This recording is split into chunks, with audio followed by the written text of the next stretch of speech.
चलो नेक्स्ट, आज जो हमें क्या करना है देखना है वो काफी थ्योरेटिकल पार्ट होने वाला है ना। यहाँ पे बहुत सारे टर्म्स हैं, सिंपल बहुत क्लोजली रिलेटेड टर्म है। सही तरीके से क्या करना है ध्यान रखना है, अदरवाइज हो सकता है कंफ्यूजन हो जाए कि ये क्या लिखा हुआ है दूसरा क्या लिखा हुआ है ना। तो बहुत सारे छोटे छोटे टर्म्स है, थ्योरेटिकल पार्ट है। टॉपिक हमें आज डालना है मैग्नेटाइजेशन। मैग्नेटाइजेशन रिप्रेजेंट कर रहे हैं हम इसे आई से, एंड मैग्नेटाइजिंग इंटेंसिटी, इसको हम रिप्रेजेंट कर रहे हैं किससे, एच से। तो दो टर्म हमारे पास आ गया है, एक आ गया है मैग्नेटाइजेशन और दूसरा है मैग्नेटिक इंटेंसिटी या मैग्नेटाइजिंग इंटेंसिटी। ये है। अब दोनों का मीनिंग क्या है पहले वो क्या करते हैं समझते हैं। लेट्स से मैंने बोला कि मेरे पास यहां पे क्या है, दो या तीन मटेरियल है। ये जो तीनों मटेरियल है वो अलग अलग है ना। ये अलग मटेरियल है, ये अलग है, ये अलग है। मान लो आयरन है, कोबाल्ट है, निकल है या कुछ एल्युमिनियम, इस तरह से। अब शुरू में ये तीनों के तीनों क्या थे, कंप्लीटली डीमैग्नेटाइज्ड थे। अगर शुरू में तीनों क्या है, कंप्लीटली डीमैग्नेटाइज्ड है, और इनको मैंने क्या किया, एक एक्सटर्नल फील्ड है, कुछ देर के लिए मैंने इसको क्या किया, उस पर रखा, ठीक है, इसको निकाल लिया। उतने ही देर के लिए मैंने सेकंड मटेरियल को रखा, फिर से निकाल लिया, और उतने ही देर के लिए मैंने क्या किया, थर्ड मटेरियल को रखा और निकाल लिया। फिर मैंने ये देखा कि ये फर्स्ट मटेरियल किसी दूसरे यूनिट पोल पे या किसी भी यूनिट मैग्नेटिक क्या बोलते हैं मटेरियल को कितना अट्रैक्ट या रिपेल कर सकता है। इसको मैंने हटाया, मैंने देखा सेकंड वाले को, और मैंने चेक किया थर्ड वाले को।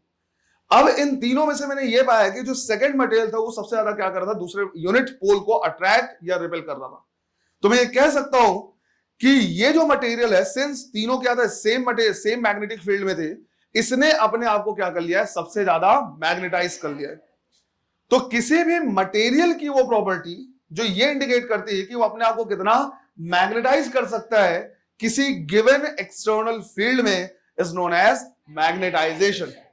सिंस यहां पे मैग्नेटिक फील्ड क्या था, सेम था, ये प्रॉपर्टी किसकी हुई एक्चुअली, इस मटेरियल की। अलग अलग मटेरियल थे, सेम मैग्नेटिक फील्ड में रखा, जिसने अपने आप को ज्यादा क्या कर लिया, मैग्नेटाइज कर लिया। हम कहेंगे कि उसने अपने उसकी जो मैग्नेटाइजेशन है वो क्या है, सबसे ज्यादा। तो पहला हमारे पास होता है मैग्नेटाइजेशन, जो इंडिकेट करता है कि कोई भी गिवन मटेरियल अपने आप को कितना मैग्नेटाइज कर सकता है। क्लियर है ये? अभी लिखा दूंगा, परेशान नहीं होना। दूसरे केस में मैंने बोला कि मेरे पास यहां पे एक मटेरियल है जो कंप्लीटली डीमैग्नेटाइज है, लेकिन तीन अलग अलग टाइप के फील्ड है, तीन अलग अलग फील्ड है।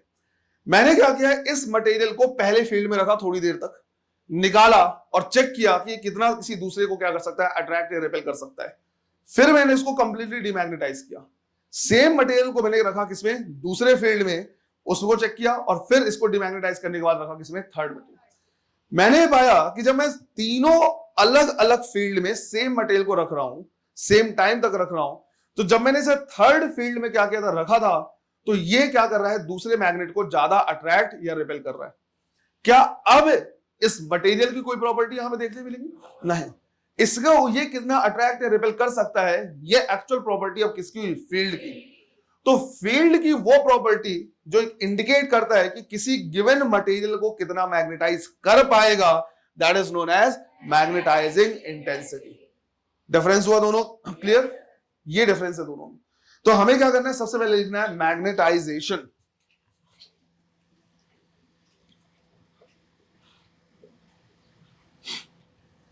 मैग्नेटाइजेशन यहां पे लिखना है definition, it is the property of material, it is the property of material which indicates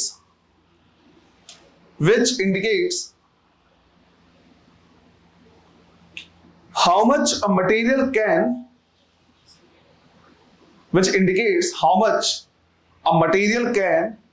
get magnetized.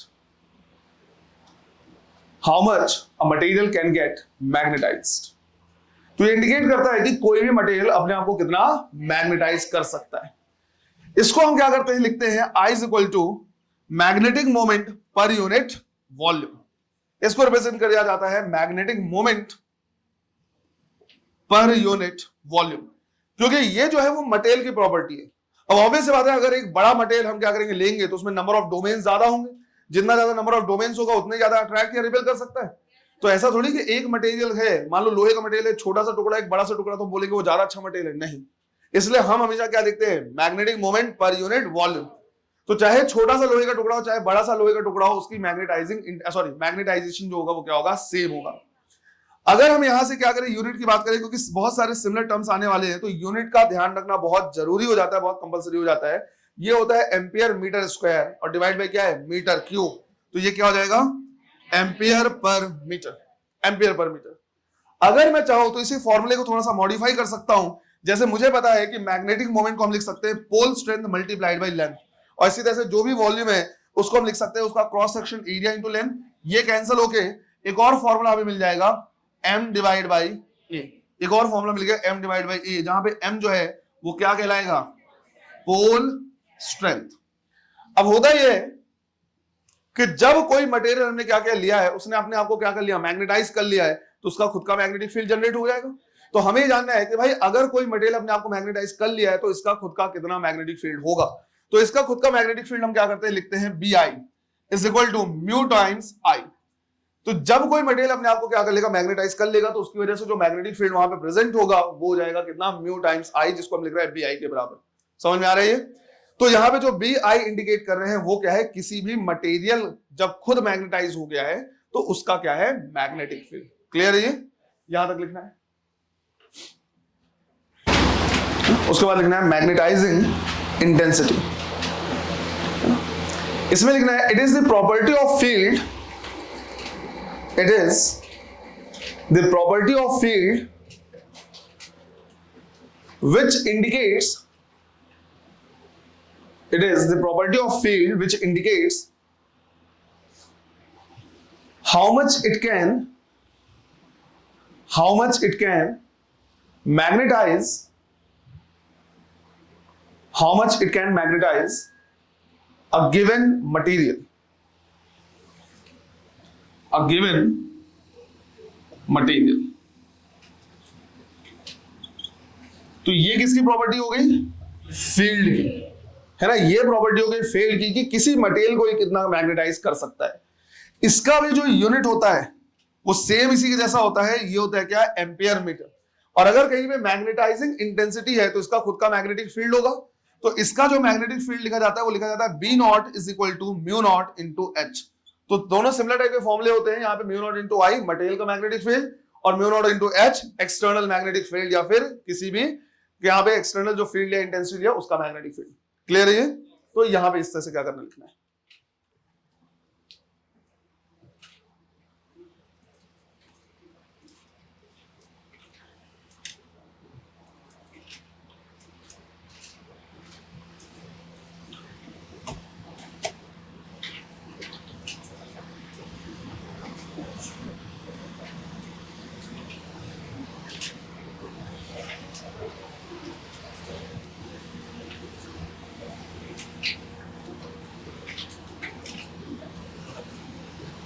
लिख लिया ना?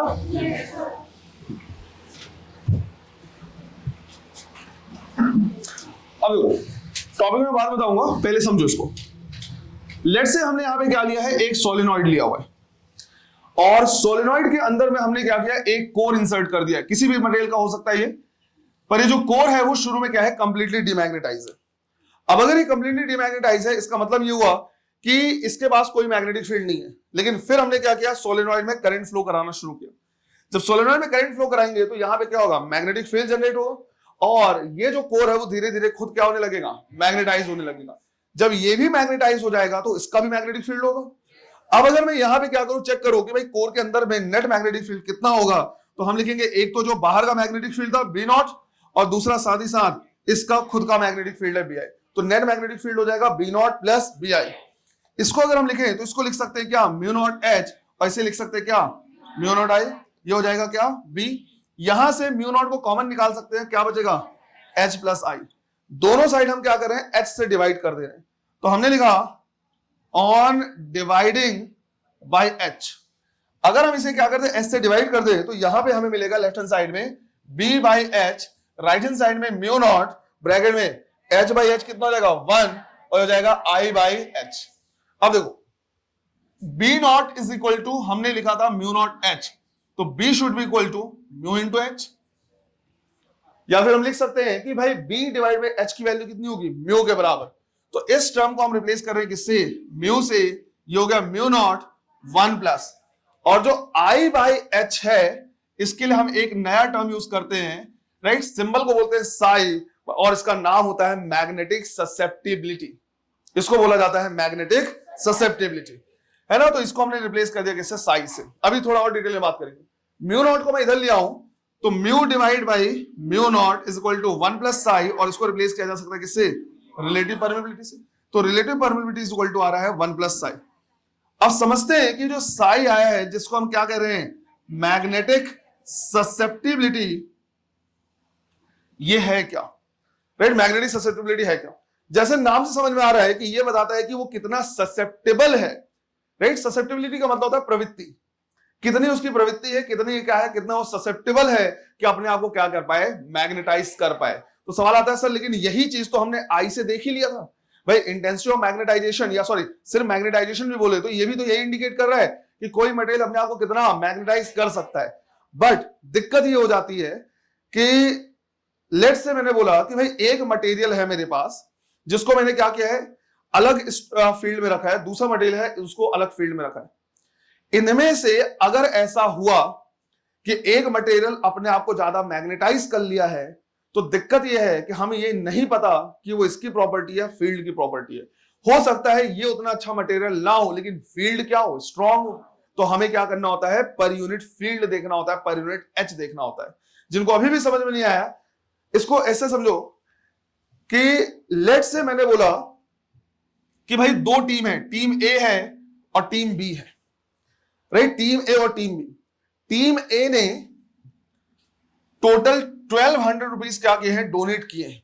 टीम ए में जितने लोग हैं टोटल 1200 रुपीज क्या के लिए डोनेट किए, जबकि टीम बी में टोटल 2000 रुपीज क्या हुआ है, डोनेट हुआ है, राइट, टोटल 2000 रुपीज डोनेट हुआ है। अब अगर मुझे क्या करना है, ये बताना है कि भाई कौन सा टीम ज्यादा अच्छा है, इस बेसिस पे कि भाई कितना डोनेशन कर रहे हैं, कितने खुले दिल वाले हैं, कितने इनका दिल बड़ा है। अगर मुझे ये चेक करना है तो कैसे पता करेंगे। अगर मैं सिर्फ और सिर्फ अमाउंट देखूंगा तो मुझे लगेगा यार टीम बी में ज्यादा अच्छे लोग कितना पैसा डोनेट कर रहे हैं। लेकिन अगर मैं क्या करूं, इस चीज को चेक करूं कि भाई टीम ए में सिर्फ 3 लोग हैं और टीम बी में 10 लोग हैं, राइट। अगर मैं इसको भी क्या करूं, काउंट करूं कि भाई इसमें सिर्फ और सिर्फ कितने लोग हैं, 3 लोग हैं, और इसमें कितने हैं, 10 लोग। अब अगर तुम क्या करोगे, चेक करोगे तो तुम यहां से क्या निकालोगे, पर पर्सन। तो पर पर्सन जब तुम निकालोगे तो पता चलेगा पर पर्सन यहां पे कितना डोनेशन हुआ है, 400, जबकि पर पर्सन यहां पे 200। तो सिर्फ और सिर्फ टोटल अमाउंट को देख के हमें समझ में नहीं आती चीजें, हम देखते हैं क्या, पर पर्सन। जब पर पर्सन देख रहे हैं तो समझ में आ रहा है 400 रुपीज डोनेट कर रहे हैं, यहां पे पर पर्सन कितना, 200 रुपीज। कौन ज्यादा बेटर टीम हुई, टीम है। तो इसीलिए सिर्फ और सिर्फ आई को देख के हमें समझ में नहीं आता, हम क्या करते हैं, आई पर यूनिट एच देखते हैं।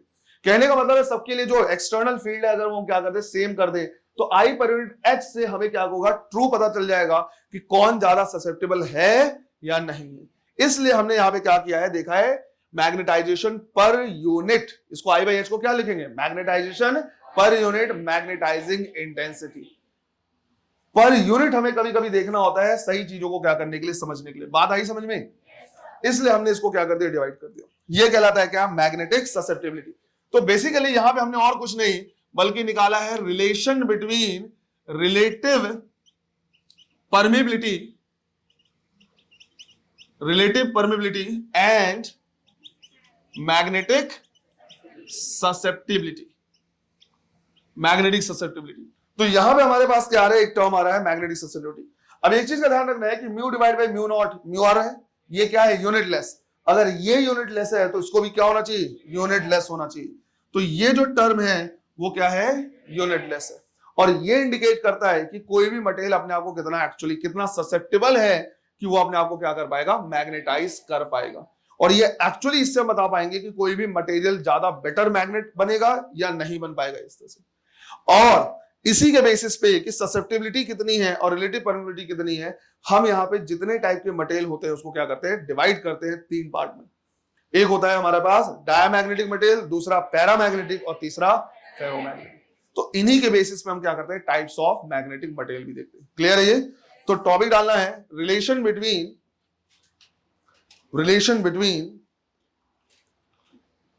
Relative permeability and magnetic susceptibility. Relation between relative permeability and magnetic susceptibility. और मैग्नेटिक ससेप्टिबिलिटी तुम चाहो तो नाम से समझ में आ रहा है, लेकिन फिर भी अगर तुम लिखना चाहो तो यही डेफिनेशन होगा। इट डिफाइंस और इट इंडिकेट्स, मैग्नेटिक ससेप्टिबिलिटी में it indicates how much a material is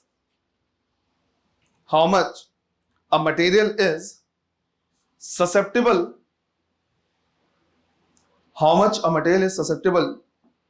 to get magnetized,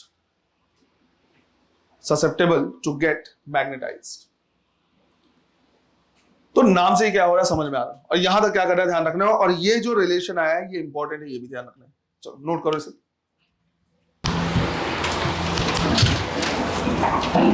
देखो तो यहां पे हमारे पास क्या है, दो फॉर्मूले आ गए हैं।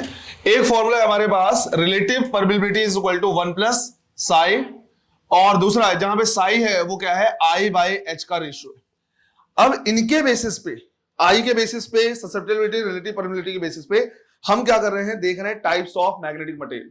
अब जो टाइप्स ऑफ मैग्नेटिक मटेरियल पूरा एनसीईआरटी में दिया हुआ है उसको मैंने क्या किया, पॉइंट वाइज यहां पे बना दिया है। इन 5 पॉइंट्स को तुमको क्या करना है, याद रखना है। क्वेश्चन इसी 5 पॉइंट से आएगा गारंटीड। अगर आया तो ये पांचों पॉइंट तुमको क्या होने चाहिए, याद होना चाहिए। तो टॉपिक डालना है types of magnetic material, types of magnetic material.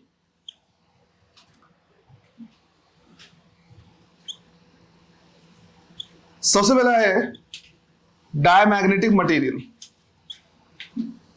Diamagnetic material, physics में हम 3 ही टाइप के मटेरियल क्या करते हैं, स्टडी करते हैं, डायमैग्नेटिक, पैरामैग्नेटिक एंड फेरोमैग्नेटिक। फेरीमैग्नेटिक वगैरह तुम क्या करते हो, केमिस्ट्री में पढ़ते हो। यहां पे इन्हीं तीनों के लिए 5 पॉइंट लिखा रहा है, ये क्या करना है तुमको ध्यान रखना है। डायमैग्नेटिक मटेरियल, पहला पॉइंट लिखना है, पहला point, it is slightly repelled, it is slightly repelled by external magnetic field. It is slightly repelled by external magnetic field. तो ये जो है वो क्या होता है, स्लाइटली रिपेल होता है। स्लाइटली ध्यान रखना है, अगर हमने कहीं पे मैग्नेटिक फील्ड रखा है तो या तो मैग्नेटिक फील्ड को रिपेल कर देगा या खुद क्या हो जाएगा, रिपेल हो जाएगा, पर इतना स्ट्रांग नहीं होता कि एक्चुअली इस तरह से रिपेल कर पाए। थोड़ा सा क्या होता है, रिपेल होता है। सेकंड पॉइंट लिखना है, magnetization I is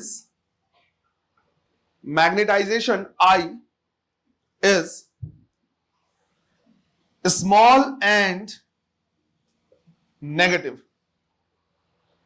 magnetisation I is small and negative. अब स्मॉल होता है और नेगेटिव होता है, तो देखो नेट मैग्नेटिक फील्ड हमने क्या लिखा था, B naught plus B I. इसको लिख सकते हैं म्यू नॉट एच, और इसे लिख सकते हैं म्यू नॉट आई। अब अगर यहां पे आई की वैल्यू क्या है, नेगेटिव है, तो ये नेट मैग्नेटिक फील्ड को क्या करेगा, डिक्रीज करेगा, है ना। लेकिन स्लाइटली डिक्रीज कर सकता है। कितना डिक्रीज कर सकता है, कितना इंक्रीज कर सकता है, तीनों लिखाने के बाद मैं क्या करूंगा इसको भी बता दूंगा तुमको। लेकिन क्या होगा, कुछ क्या करेगा, डिक्रीज करेगा, सिंस आई की वैल्यू क्या है, नेगेटिव। क्लियर है ये। थर्ड पॉइंट लिखना है, मैग्नेटिक ससेप्टिबिलिटी साई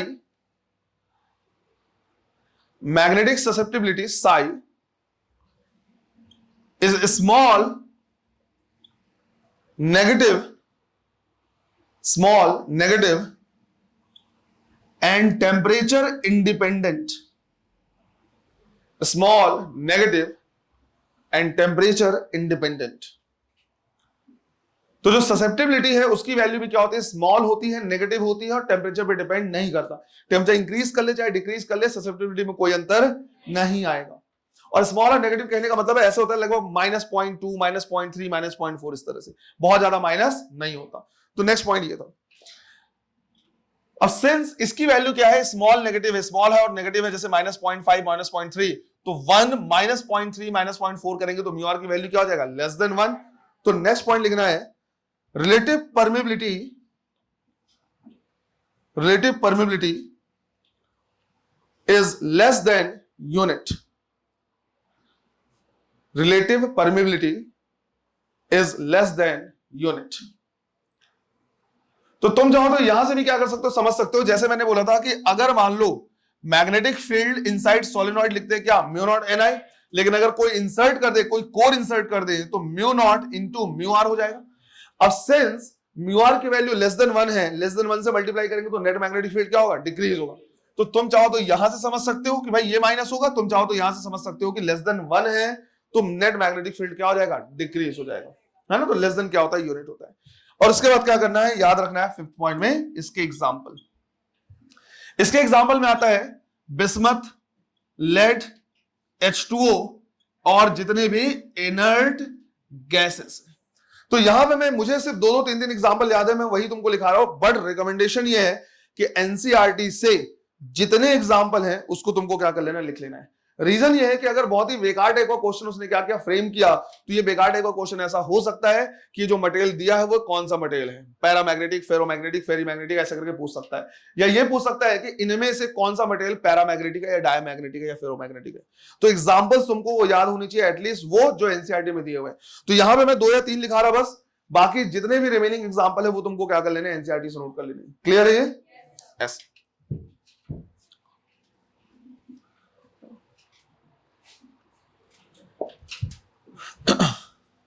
सेकंड हमें लिखना है क्या, पैरामैग्नेटिक मटेरियल। पैरामैग्नेटिक मटेरियल बिल्कुल इसी सीक्वेंस में लिखेंगे जो यहां पे हमने लिखा है। पहला लिखना है, it is slightly attracted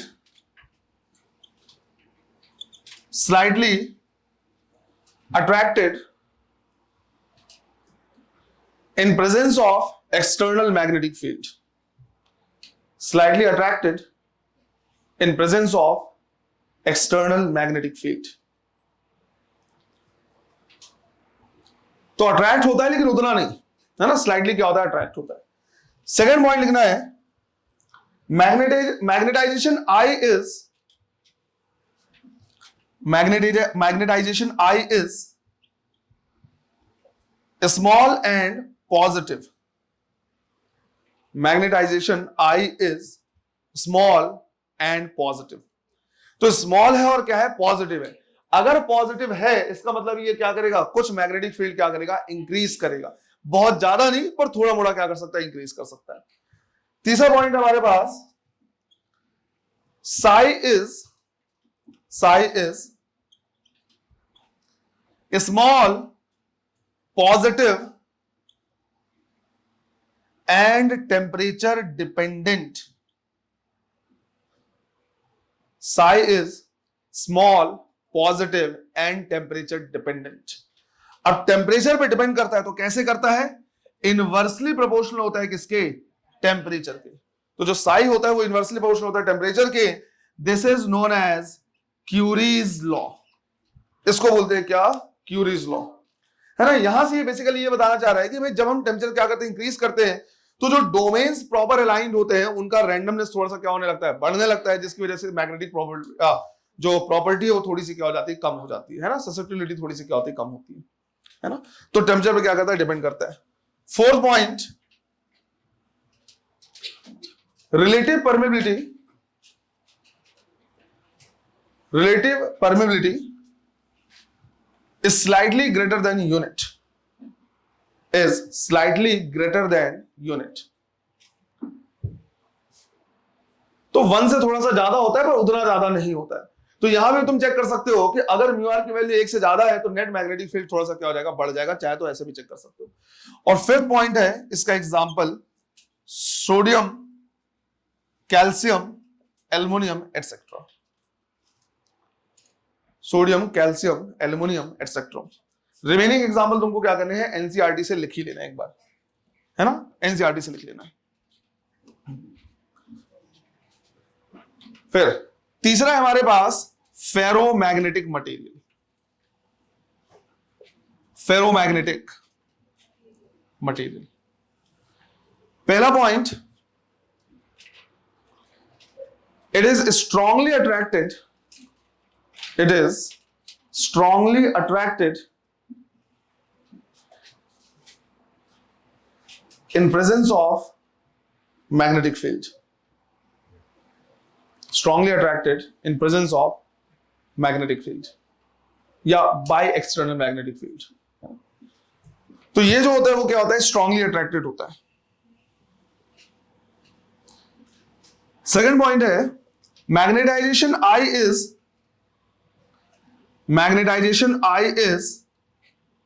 large and positive. Magnetization I is large and positive. तो एक तो पॉजिटिव होता है तो नेट मैग्नेटिक फील्ड क्या करेगा? बढ़ाएगा और बहुत ज्यादा बढ़ाएगा. कितना बढ़ाएगा अभी बता रहा मैं, है ना? एक एग्जांपल से समझो ऐसे. थर्ड है हमारे पास psi is large positive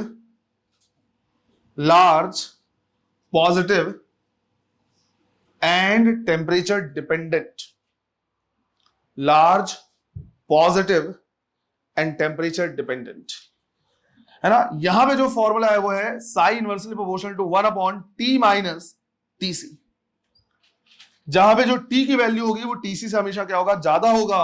और जो TC है that is known as Curie's temperature.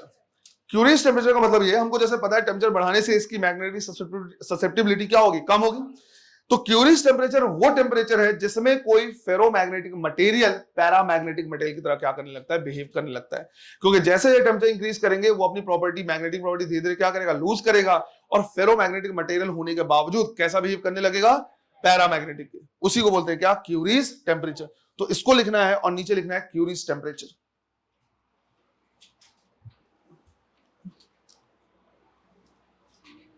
Curie's temperature. और इसमें डेफिनेशन लिखना है the temperature at which a ferromagnetic material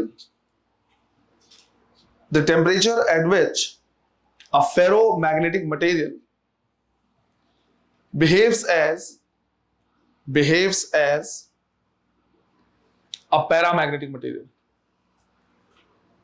as a paramagnetic material.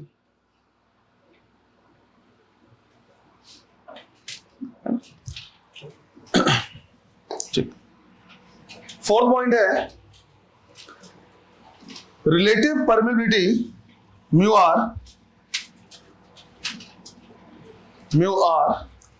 is much greater than 1.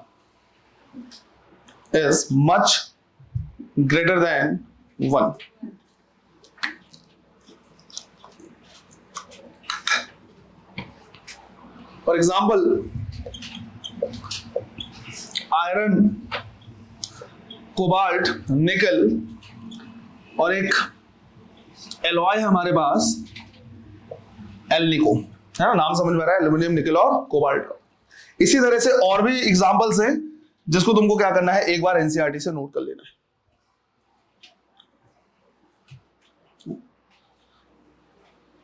Clear है ये जो पांच पॉइंट है वो डायमैग्नेटिक, पैरामैग्नेटिक और फेरोमैग्नेटिक तीनों के लिए क्या करना है? ध्यान रखना है. इससे बाहर क्वेश्चन नहीं पूछेगा.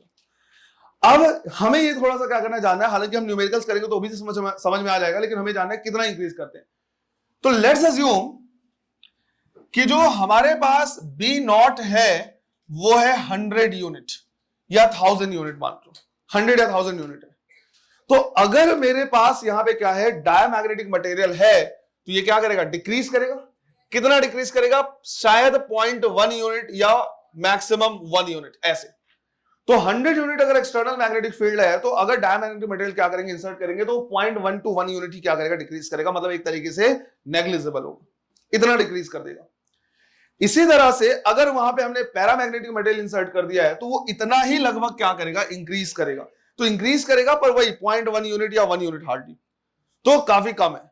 लेकिन अगर यहां पे मैंने फेरोमैग्नेटिक मटेरियल क्या किया? इंसर्ट किया, तो ये है 100 यूनिट.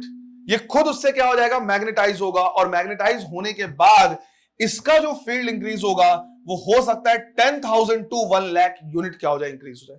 इसका मतलब ये हुआ कि ये खुद क्या हो जाएगा? नेग्लिजिबल हो जाएगा. इससे क्या करेगा? मैग्नेटाइज होगा और मैग्नेटाइज होने के बाद इसका खुद का मैग्नेटिक फील्ड, फेरोमैग्नेटिक मटेरियल का जो फील्ड होगा वो 10,000 to 1 लाख यूनिट 10⁻3, 4, 5 में क्या हो जाएगा, इंक्रीज हो जाएगा। ये तुमको अंदाजा मैं बता रहा हूं कि डायमैग्नेटिक और पैरामैग्नेटिक से मटेरियल जो नेट मैग्नेटिक फील्ड इंक्रीज और डिक्रीज होती है वो लगभग नेग्लिजिबल होती है। फेरोमैग्नेटिक मटेरियल से इतना इंक्रीज होता है कि जिससे वो इंक्रीज हुआ हो सकता है वो खुद ही क्या हो जाए, नेग्लिजिबल हो जाए। समझ में आ रही है? ये एक क्या है, अंदाज है। क्लियर? अब सबसे पहले यहां पे क्या आता है, एक थ्योरेटिकल क्वेश्चन आता है। ये क्वेश्चन क्या था, पहले भी जब हमने क्या किया था, इलेक्ट्रोस्टैटिक पढ़ा था, उस टाइम पे देखा था। वहां पे हमने ये देखा था कि कई ऐसे गैजेट्स होते हैं जिसको हमें एक्सटर्नल इलेक्ट्रिक फील्ड से क्या करना होता है, बचाना होता है। तो जब एक्सटर्नल इलेक्ट्रिक फील्ड से किसी भी गैजेट को या किसी भी डिवाइस को बचाना होता है तो हम उसको किस में रखते हैं, किसी भी कंडक्टर के अंदर। क्यों? क्योंकि कंडक्टर के अंदर में जो नेट इलेक्ट्रिक फील्ड होता है वो कितना होता है, 0 होता है। इसको बोलते हैं इलेक्ट्रोस्टैटिक शील्डिंग। इसे क्या बोलते हैं, इलेक्ट्रोस्टैटिक शील्डिंग। तो किसी भी गैजेट को अगर मुझे एक्सटर्नल इलेक्ट्रिक फील्ड से बचाना है तो कंडक्टर के मटेरियल से बने उसमें हम क्या करते, रख देते हैं। क्लास में बताया हुआ है। इसी तरह से कई ऐसे डिवाइस होते हैं जिसको हमें एक्सटर्नल मैग्नेटिक फील्ड से भी बचाना होता है। कई ऐसे डिवाइस है जो एक्सटर्नल मैग्नेटिक फील्ड से भी हमको क्या करना होता है, बचाना होता है। तो क्वेश्चन ये है कि अगर मेरे पास कोई डिवाइस है जिसको एक्सटर्नल मैग्नेटिक फील्ड से क्या करना है, बचाना है, तो मैं किस मटेरियल के कंटेनर का क्या करूं, यूज करूं। ऑप्शन है वही डायमैग्नेटिक, पैरामैग्नेटिक और फेरोमैग्नेटिक, है ना। चाहो तो क्वेश्चन के फॉर्म में लिख सकते हो।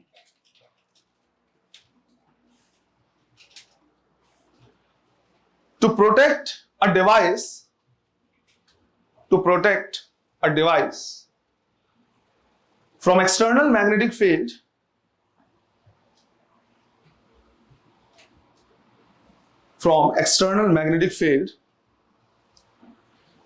which material should be used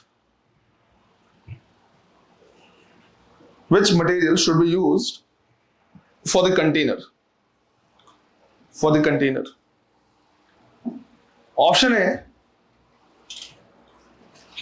diamagnetic, paramagnetic and ferromagnetic, diamagnetic, paramagnetic and ferromagnetic।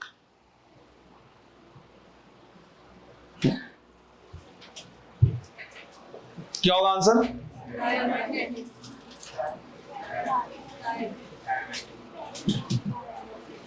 चलो, कितने कह रहे हैं फेरोमैग्नेटिक, कितने कह रहे हैं फेरोमैग्नेटिक, कितने कह रहे हैं पैरामैग्नेटिक, कितने कह रहे हैं डायमैग्नेटिक? ओके, बहुत सारे। क्यों बेटा डायमैग्नेटिक क्यों? वो रिपेल करता है, बहुत स्लाइटली करता है या स्ट्रॉन्ग रिपेल करता है? और अगर बहुत स्ट्रॉन्ग मैग्नेटिक फील्ड आया तो करेगा रिपेल? वही, क्यों रिपेल करता है? इसलिए। फेरोमैग्नेटिक जिनका आंसर था, क्यों? वो स्ट्रॉन्ग अट्रैक्ट करता है, तो उससे क्या होगा?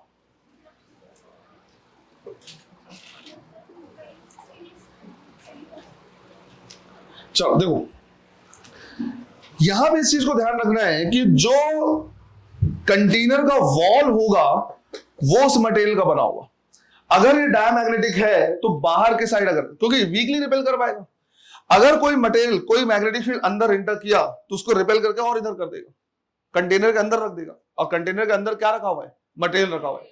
बाहर के साइड है तो हो सकता है बाहर क्या कर दे, रिपेल कर दे बाहर, लेकिन अंदर के साइड है तो रिपेल करेगा। क्या कंटेनर के वॉल के अंदर से कोई फील्ड जा पाएगा? नहीं। लेकिन अगर फेरोमैग्नेटिक मटेरियल है तो जितना भी मैग्नेटिक फील्ड होगा वो कंटेनर के वॉल से जाएगा, जबकि हमारा मटेरियल कहां रखा हुआ है? कंटेनर के अंदर। वॉल से जाए, क्या दिक्कत है? तो यहां पे क्या कर सकते हैं हम, डायग्राम देख सकते हैं इस तरह का। मान लो हमें क्या करना है, कंपेयर करना है कि किस टाइप का हमने क्या किया, मटेरियल लिया। तो पहला हमने एग्जांपल ले लिया किसका? डायमैग्नेटिक मटेरियल का। फिर दूसरा यहां पे हम क्या कर रहे हैं, ले रहे हैं पैरामैग्नेटिक मटेरियल। तो सेकंड हमारे पास है पैरामैग्नेटिक मटेरियल, और थर्ड हम यहां पे ले रहे हैं कैसा? Ferromagnetic material. Ferromagnetic material. अब होगा ये कि ये क्या कर सकता है, जहां जहां पे मटेरियल है वो हल्का सा रिपेल कर सकता है, राइट? लाइटली या स्लाइटली रिपेल करता है। जो मैग्नेटिक फील्ड दूर से जा रहा है उसमें तो कोई फर्क नहीं पड़ना है, जो इसके आसपास से जाएगा थोड़ा सा क्या कर देगा, रिपेल कर सकता है ऐसे, है ना, थोड़ा मोड़ा इस तरह से क्या कर सकता है, हल्का रिपेल कर सकता है। यहां से अगर जाने की कोशिश करेगा तो हो सकता है वो अंदर की तरफ रिपेल कर दे, क्योंकि जो मटेरियल है वो रिपेल करेगा, पर जो और अंदर से जाएगा उनमें कोई फर्क नहीं पड़ेगा। अंदर में अगर तुमने गैजेट रखा तो ऑब्वियस सी बात है मैग्नेटिक फील्ड से क्या होगा, अफेक्ट होगा। पैरामैग्नेटिक की बात करें तो स्लाइटली अट्रैक्ट करता है, तो ऐसा फील्ड जो दूर से जाएगा उस पर कोई फर्क नहीं पड़ेगा, जो थोड़े से नजदीक से जाएगा उसको हो सकता है अपने साइड क्या कर ले, अट्रैक्ट कर ले और वॉल के अंदर से जाए ऐसे। इसी तरह से इधर पे भी जो जाएगा हो सकता है उसको क्या कर ले, अट्रैक्ट कर ले और ऐसे जाए इस तरह से। लेकिन उसके अलावा जो फील्ड होगा वो क्या होगा, अंदर से जाएगा, उसको रिपेल, वो अट्रैक्ट नहीं कर पाएगा, इसको अट्रैक्ट नहीं कर पाएगा, इसको अट्रैक्ट नहीं कर पाएगा। बट फेरोमैग्नेटिक मटेरियल ऐसा है कि इसके आसपास से कोई भी फील्ड जाएगा पूरे को क्या कर लेगा, अट्रैक्ट कर लेगा। तो जो भी फील्ड होगा वो वॉल के अंदर से जाएगा, सबको क्या कर ले रहा है, अट्रैक्ट कर ले रहा है ऐसे। जितने भी जाएंगे सबके सब इसके अंदर से ही जाएंगे ऐसे, इस तरह से। जितने भी फील्ड होंगे सबको क्या कर लेगा, अट्रैक्ट कर लेगा और ऐसे होगा, क्योंकि स्ट्रांगली क्या कर सकता है, अट्रैक्ट कर सकता है। मैंने तुमको क्या किया, एक एग्जांपल से समझाया भी अभी कि कितना ज्यादा ये क्या होता है, स्ट्रांग होता है, कि जिससे ये क्या हुआ है, इंड्यूस हुआ है, उसी के मैग्नेटिक फील्ड को क्या कर सकता है, राइट, नेग्लिजिबल करा सकता है। तो जितने भी फील्ड इसके अगल बगल से जाएंगे सबको क्या कर लेगा, अट्रैक्ट करेगा और सब वॉल के अंदर से जाएंगे। और हमारा डिवाइस कहां है, यहां पे, तो यहां पे हम क्या कर सकते हैं, इसको सेव कर सकते हैं। तो आंसर क्या होगा हमारा, फेरोमैग्नेटिक मटेरियल, और उसके साथ साथ क्या करना है, डायग्राम ड्रॉ करना है। तो यहां से ये भी क्वेश्चन आया हुआ है, डायग्राम दे देगा और बोलेगा ये जो डायग्राम दिया वो किस मटेरियल के लिए दिया हुआ है, या मटेरियल दे देगा और बोलेगा इनमें से कौन सा डायग्राम सही होगा, ये भी ध्यान रखना है। कर लो इसको, क्वेश्चन लिखो। A tightly wound long solenoid, a tightly wound long solenoid having 50 turns per centimeter, having 50 turns per centimeter, carries a current of 4 ampere, carries a current of 4 ampere. Full stop. Find the magnetic intensity H. Find the magnetic intensity H and magnetic field B at the center of solenoid. At the center of solenoid. Full stop. What will be the values of these quantities? What will be the values of these quantities if an iron core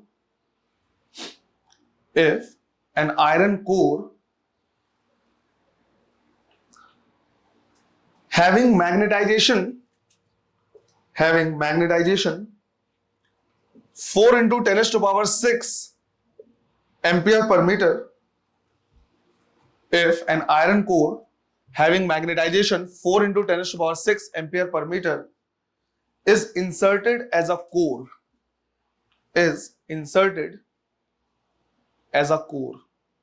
तो अगर हम core insert कर देंगे तो इन दोनों की value कितनी होगी। आयरन वैसे कौन सा मटेरियल है, फेरोमैग्नेटिक, और फेरोमैग्नेटिक के लिए आई की वैल्यू क्या होती है, बहुत ज्यादा होती है, वो यहां पे देखने मिल रहा है 10 to the power 6 से। क्लियर है ये, करो। चलो देखो, पहली चीज इस चीज का ध्यान रखना है कि ये पर सेंटीमीटर दिया हुआ है। अगर पर सेंटीमीटर 50 टर्न्स है तो पर मीटर कितना होगा, राइट, 5000। तो इसको पहले कन्वर्ट कर लेना है 5000 टर्न्स पर मीटर में। अब सबसे पहले हमें देखना है विदाउट आयरन कोर, तो पहले हम क्या कर रहे हैं, देख रहे हैं विदाउट आयरन कोर। तो H की वैल्यू कितनी हो जाएगी, Ni। ये कैसे आया, मैग्नेटिक फील्ड सोलेनॉइड का लिखा जाता है क्या, B equal to mu naught Ni। इसको लिख सकते हैं क्या, mu naught H equal to mu naught Ni। ये कैंसिल हो जाएगा तो H इक्वल टू क्या आएगा, Ni। तो अगर पहले मुझे H निकालना है तो 5 into 10 to the power 3 ये हो गया और मल्टीप्लाइड बाई 4 एम्पियर करंट हो गया। तो 20 into 10 to the power 3 या फिर 2 into 10 to the power 4 unit क्या लिखेंगे, एम्पियर पर मीटर, ये हो जाएगा। अब इसकी वजह से अगर हम मैग्नेटिक फील्ड क्या करें देखें, तो जो मैग्नेटिक फील्ड होगा वो हो जाएगा कितना, म्यू नॉट H। तो म्यू नॉट की value 4 pi into 10 to the power -7 और ये कितना है 2 इंटू 10 पावर 4, तो हो जाएगा कितना 8 पाई into 10 power -3।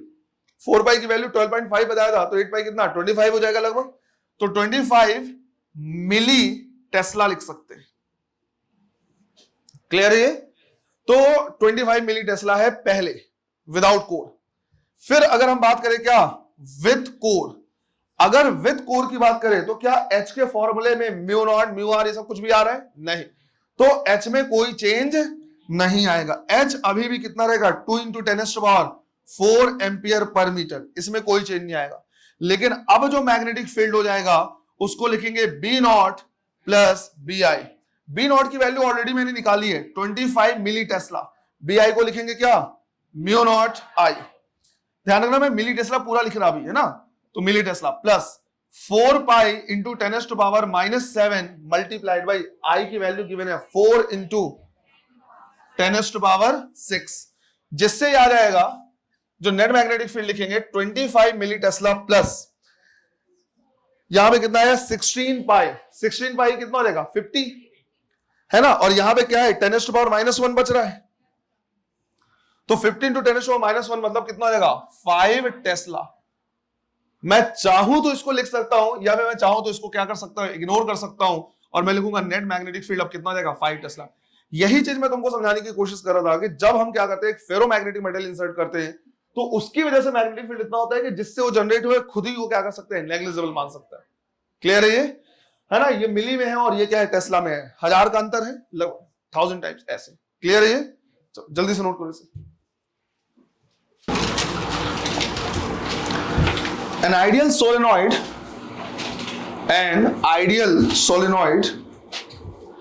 having 40 turns per centimeter, having 40 turns per centimeter, has an aluminum core, has an aluminum core। कौन सा मटेरियल है ये? कौन सा मटेरियल है? Paramagnetic. Has an aluminum core and carries a current of 2 ampere and carries a current of 2 ampere. Full stop. Calculate the magnetization I. Calculate magnetization I developed in the core if the susceptibility of aluminum is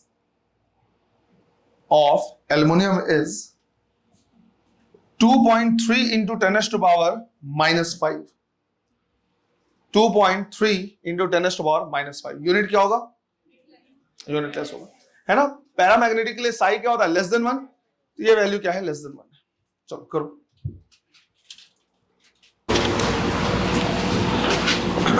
देखो susceptibility लिखा जाता है क्या I by S से, तो I कितना हो जाएगा ससेप्टिबिलिटी मल्टीप्लाइड बाई H, और H की वैल्यू क्या लिखेंगे N इंटू आई, है ना, N into I. Number of turns कितना है 4000 टर्न्स पर मीटर है, तो यहां पे हम लिखेंगे 2.3 into 10 to power -5, 4 into 10 to power 3, और करंट कितना फ्लो रहा है 2, है ना। तो 8 इंटू 2.3 18 पॉइंट